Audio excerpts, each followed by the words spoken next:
एकटा भगवान श्री कृष्ण जी के सुंदर भजन जे एखन कुछ ही दिन में जन्माष्टमी के समय आबि रहल छै, जाहिमे हमर भक्त सब एक महीना पहले से पूजा के कार्यक्रम के तैयारी में लागल छै। एहने अवसर में अपने सबके एकटा भगवान श्री कृष्ण जी के सुंदर भजन अपने सबके नीक लागत जरूर जे हम अपना अंदाज में पूर्वी भजन सुनाबै छी।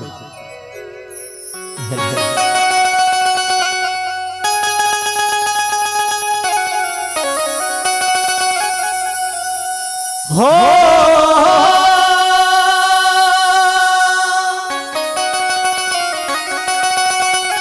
साईं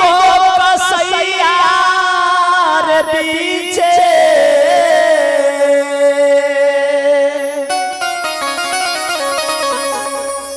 साईं कसैया रे पीछे आरे परल पार गैया जे कन्हैया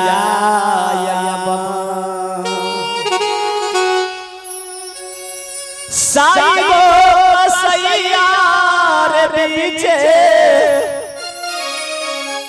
आरे फसल बार गैया जे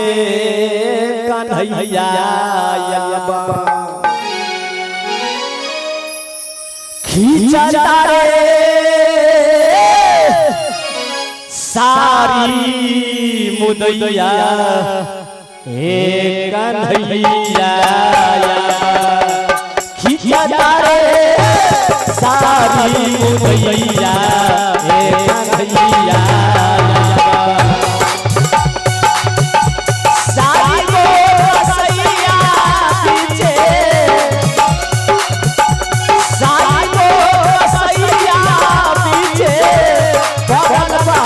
गैया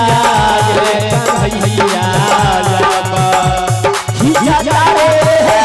सारी मुदैया हे कन्हैया खींचता रे सारी मुदैया हे कन्हैया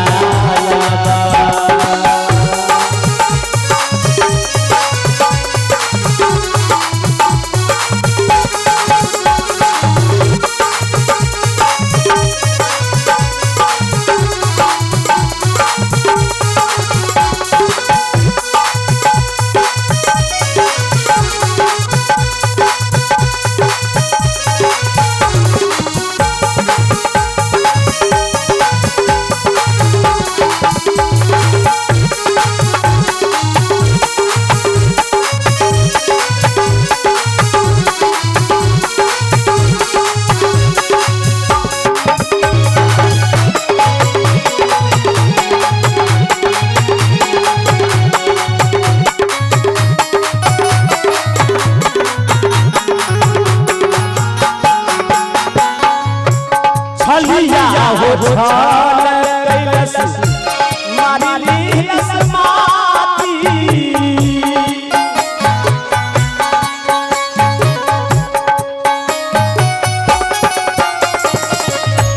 छलिया हो छाल छलिया हो छाल छलिया हो छाल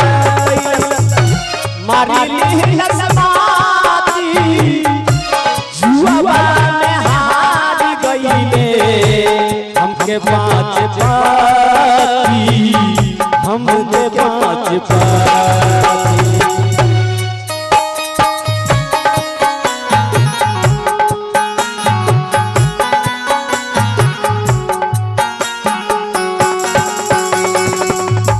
छलिया हो छाल कैलस मारी लीलस माती जुआ में हार गईले हमके पाँच पाती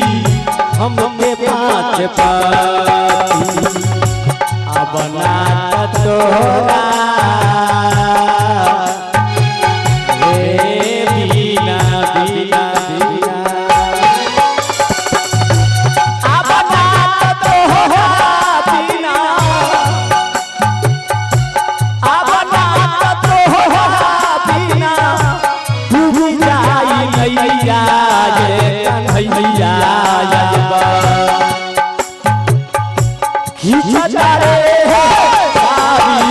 मुदैया हे कन्हैया जाबा खींचा तारे शादी मुदैया हे कन्हैया जाबा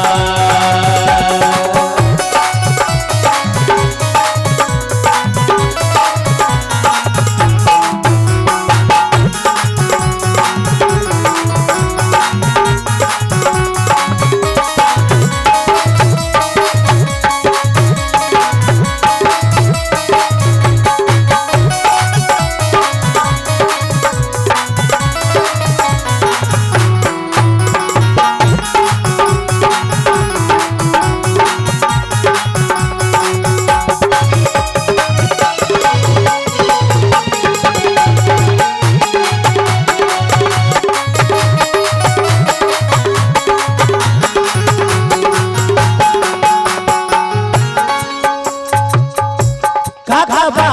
दादा गुरुवर केहू नाही बोलेला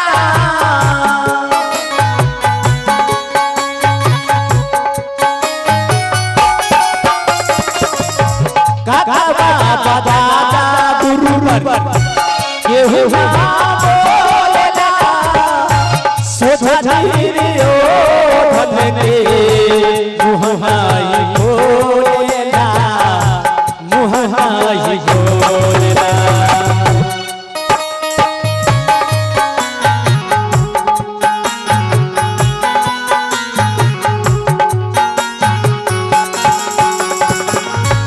दादा बाबा दादा गुरुवर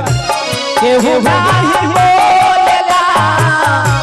सोधा धीरे ओ धन के मुहाई बोलेला अबलारो मेरा हे कन्हैया अबलारो मेरा केहू अबलारो मेरा केहू नइखे सुनबैया ये कन्हैया जाबा खींचा जाते शादी मुदैया